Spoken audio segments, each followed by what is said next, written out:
wouldn't it be really, really nice, Speedy, to see our guy, Riley, head to a championship game for the first time in a tournament game? It's a sensational story. I love when I watch this kid succeed because for a kid, he was a third-string quarterback in Duke. And the only reason why he got a shot is because both quarterbacks went down in the same season. He might never have gotten a chance in Duke and probably never gets to Notre Dame and gets a chance to win a national championship. It's an amazing story. And the reason why is we've been following this kid since 10th grade. We've been interviewing him. And what he has done has been absolutely sensational. Yeah, he's not putting up ridiculous numbers. And they got one of the best running games in all of the country. Their defense has been sensational. It's been fun to watch. And Penn State, there have been a great running team for years. As we bring up Saquon Barkley, and their defense is sensational as well. That's the game I'm going to watch. Because honest to God, as much as I want to see Ohio State and Texas, I know what's going to happen. I'm telling you what's going to happen. Ohio State's going to win this game because everybody thought Oregon was going to run all of them, including yours truly. Oregon was the best team in the country. They've been the best team in the country. And what Ohio State did to Oregon was embarrassing. They embarrassed Oregon, okay? And that tells me one thing about Ohio State. As much as everybody said Day can't coach, he knows how to win big games, and he likes to stick it to every single fan that opens his mouth or their mouths about him. So I already think that's a shoo-in for Ohio State. It'll be a close game, but I think Ohio State wins that game. And it's the Notre Dame game that is going to be the fun game to watch on Thursday night. Yeah, you look at the most complete teams, like you look at Notre Dame and Ohio State, when it comes to their peak talent form, it's going to be. Now, it's going to be interesting with Texas's defense, the way if they could play like they normally did throughout the season. They struggled against Arizona State, and that's something that Ohio State has to be, that Texas has to adjust to if they want to be able to beat Ohio State, win in the trenches the way they did, because their offensive line took a lot of penalties in that game, and their defensive line had trouble stopping the run, which you can't do against this Ohio State running back tandem. Judkins is very underrated, was with Ole Miss as well, and Travion Henderson's been good for a while too. So Texas is going to have to. How are they going to stop Smith? Yeah, that's the other thing too. Like Jeremiah Smith is already a elaborate route runner, deep threat as it is. Is he going to the draft this year? No, he's a freshman. He's a freshman. He would probably be the best receiver. Yeah, he'd probably be the best receiver in the draft. He'd be the number one pick. Oh yeah, easily. I think he's already. It's a name to remember. He's already like that level of good, probably haven't seen from a freshman receiver, I think, since Julio Jones was at Alabama at the time. Like that kind of like he's already putting together those kinds of numbers. So Texas is going to be able to have that game plan for that kind of thing. They've done it well in the past against these other good teams with Sarkisian.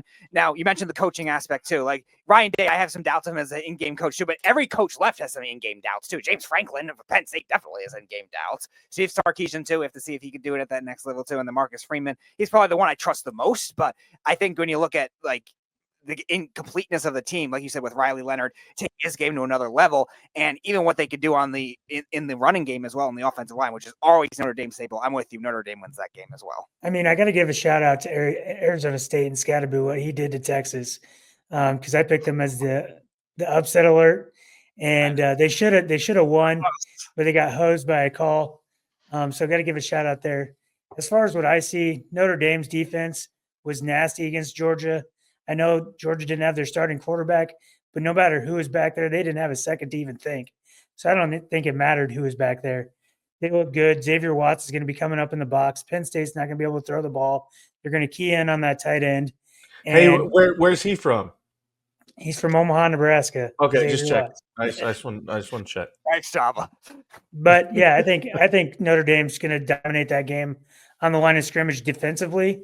Now it could come down to a field goal just because I don't think any team's going to be able to move the ball. With Riley Leonard, he kind of obviously has his weaknesses. He runs the ball. So I think Notre Dame will win, but it'll be closer, and I'm taking the unders on that just for betting.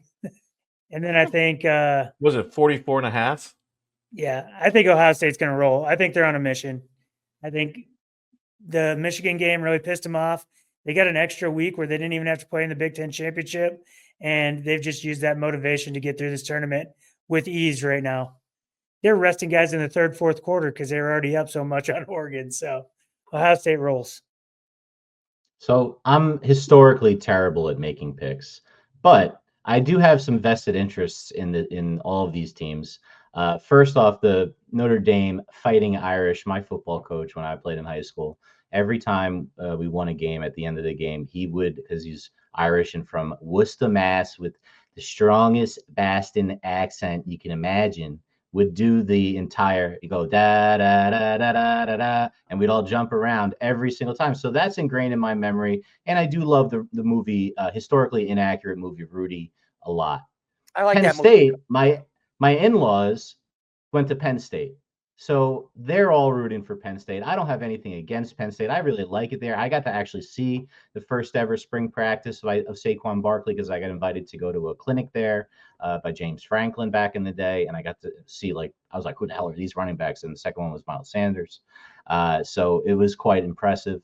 I think they're both great teams. What I see is I'm not a huge fan of Villar compared to what the defense is going to bring against him. I think it's going to be tough for them to score points. I see Notre Dame winning this one and giving me false hope for next week against whoever they play, because I don't think they're going to win that game, because I used to bet on Notre Dame in championship games when they had Manti Te'o, and I lost money in Vegas that trip, I told on the show a couple of weeks ago. Ohio State, you said it, Speedy. Julio Jones comp for Jeremiah Smith, man. That and he's their newest receiver. They just produce those skill positions over there at such a level. I think the talent at Ohio State is going to win out. It's amazing they lost to Michigan after Harbaugh left, and they're going to win the national championship. I don't think Texas is ready. I think next year for Texas with the great Arch Manning, who I can't wait to watch as much as possible of, because I expect the Giants to be just as terrible next year and probably screw up this entire situation with the draft and not get anyone that they can even play. They'll take like Carson Beck with no arm. That's what's probably going to happen. Just watch. You got no arm. They'll let him wait, and we'll go, trade for Kirk Cousins on 1 foot, and that's how it's going to go.